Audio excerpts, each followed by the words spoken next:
আসসালামু আলাইকুম। আশা করি সবাই ভালো আছেন। আমিও ভালো আছি আপনাদের দোয়ায়। আজকে হাঁটতে, হাঁটতে আবারও চলে আসলাম প্রকৃতির মাঝে। আমি যে জায়গাটাতে এখন অবস্থান করতেছি এটা হচ্ছে কড্ডা, মজলিশপুর। এখানে অনেক কৃষক ভাইয়েরা আছে, অনেক সুন্দর, সুন্দর ফসল চাষ করছে। তার ভিতরে আমার এক পরিচিত চাচা আছে। উনি অনেক প্রকার টমেটো আবাদ করছে। উনার সাথে একটু কথা বলবো। চাচা আসসালামু আলাইকুম। ওয়ালাইকুম আসসালাম। কাকা আজকে টমেটো কতটি উঠছে আপনার খাতার থেকে? আর টমেটোর ফসল কেমন হয়েছে এবার? ফসল আল্লাহ বলে খুব ভালো হয়েছে, কিন্তু দামটা কম। দাম কম। আজকে কি পরিমাণ টমেটো বাজার গেছে? আজকে বাজার একবারে কম, 11টা 12টা। 11 টাকা। আপনি কতটা পরিমাণ জমি চাষ করছেন এই টমেটো? আমি 1.5 বিঘা করছি। 1.5 বিঘা করছেন। 1.5 বিঘা। আপনি কি আশা করেন যে আপনার খরচের টাকা উঠবে নাকি? না, এবছর খরচের টাকাটা ওঠেনি। খরচ এই জমিগুলা কি আপনাদের নিজস্ব নাকি ভাড়া নিয়ে করছেন? ভাড়া ভাড়া নাও না? ভাড়া নেই। আচ্ছা, তাহলে আপনি যে দেড় পাহি করছেন এটা কত টাকা দিতে হবে জমির মালিককে? এটা দিতে হবে 16,000 টাকা দিয়ে বিঘা দিচ্ছি। 16,000 টাকা বিঘা। বিঘা 16,000। হুম।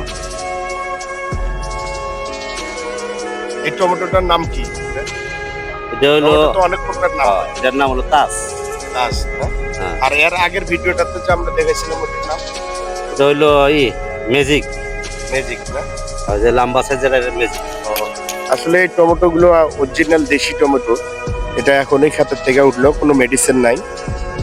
খুব সুন্দর টমেটো, কিন্তু এবারকার বাজার অনেক কম, তাই কৃষক ভাইরা অনেক লসে আছে।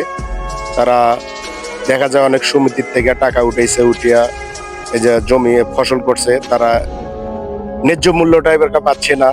তাদের অনেক কষ্টের পরিশ্রম এই টমেটো ফসল। আচ্ছা, আর কিছু করেননি আপনি? শাকসবজি করছিলাম কিছু, এরকম শাকসবজি দেওয়া চলে। ধন্যবাদ দিয়েছিলাম, পালং শাক দিয়েছিলাম। পালং শাক এগুলো কি বিক্রি হয়ে গেছে আগে? আর এগুলো বেশ বিক্রি হয়ে গেছে। ধানের চাষ এগুলো আপনাদেরই না অন্য কারো? না, এটা আবার আরো জনের, এটা আরো জনের। বর্গা। এখানে তো আপনাদের মতো অনেক লোকই টমেটো চাষ করছে। ওই যে আমরা জমি আছে, ওই একটা এক নিজস্ব লোক আছে, তারা নিজস্ব খেতলা করে ওই যে আপনার পাশে যে দুইজন লোক বসে আছে ওনারা কি করে? কাজ করে। কাজ করে হাজিরা হিসাবে আপনার এখানে? ওনাদের হাজিরা কত?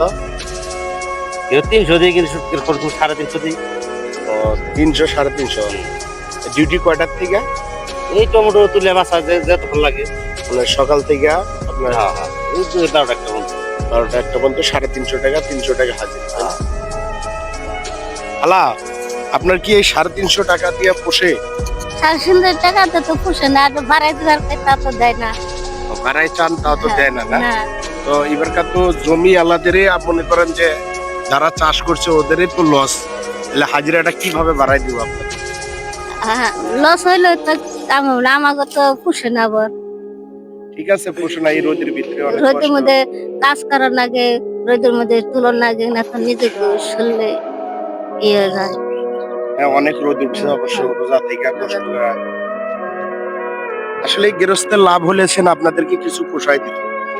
কিন্তু গৃহস্থরে যেরকম হয়েছে আমাকে তো দশা হয়েছে। আপনার ছেলে সন্তান নাই? ছেলে আছে, একটা মেয়ে আছে, একটা ছেলে আছে। ছেলে কি বড়?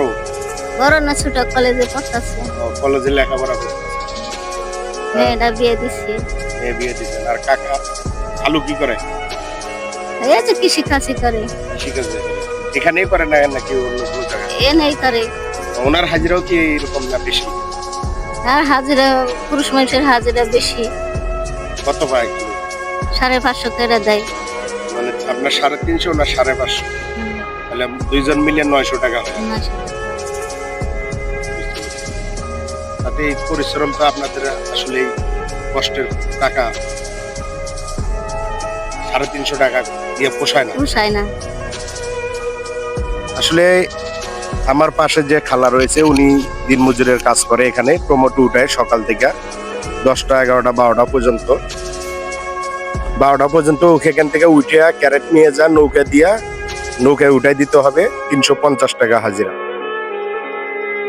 তারা অনেক পরিশ্রম করে, নারী মানুষ হয়ে যারা পরিশ্রম করে, এটা আসলেই আমাদের অনেক গর্বের বিষয়। আল্লাহ পাক ওনাদেরকে আরো ধৈর্য দেখ। ভালো থাকেন খালা। আচ্ছা ভালো। আসসালামু আলাইকুম।